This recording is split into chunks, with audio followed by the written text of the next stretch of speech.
যারা জামাত শিবির করে না তাদের অধিকাংশ এই ব্যাপারে ক্ষোভ প্রকাশ করছে। সেটা বিএনপিপন্থী লোকজনও ক্ষোভ প্রকাশ করছে। কারণ আগের রাত, এমনকি সেদিন মনে হয় সকালবেলাও বলেছে যে হচ্ছে তারা যাবে কিন্তু স্বাক্ষর করবে না। এরপর হচ্ছে আইনি ভিত্তি না পেলে এটাতে স্বাক্ষর করবে না, এই ধরনের কথা। আবার পিআর ছাড়া স্বাক্ষর করবে না, এই ধরনের কথা আগের রাত সেদিন সকালেও বলেছে। আমরা এই ধরনের কথা বলতে দেখতাম যে হচ্ছে এরশাদকে, জাতীয় পার্টির চেয়ারম্যান যিনি ছিলেন 2014 সালে, যে সকালে নির্বাচনে যাব, বিকালে দুপুরে যাব না, আবার বিকালে যাব, এই ধরনের কথাবার্তা।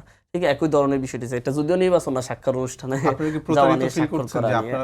আমরা তাদের ভরসায় কিছু করি নাই। আমরা তাদের দাবি দেওয়ার সাথে আমাদের দাবি দেওয়ার কোনো মিল ছিল না। একটা মাত্র মিল ছিল, আইনি ভিত্তির কথা ওনারা বলছেন। আমরা 3-4টা দাবি দিয়েছি, আমাদেরগুলো স্পষ্ট। আমরা বলছি আমরা চুপ্পুর হাতে আদেশ চাই না, আমরা প্রধান উপদেষ্টা হাতে চাই।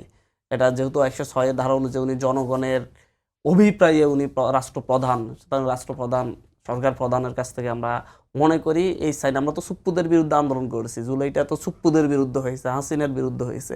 কারণ সেই চুপ্পুর আদেশের মাধ্যমে গণভোটে যাবে, সেটা হতে পারে না, সেটা আমরা মানতে পারি না।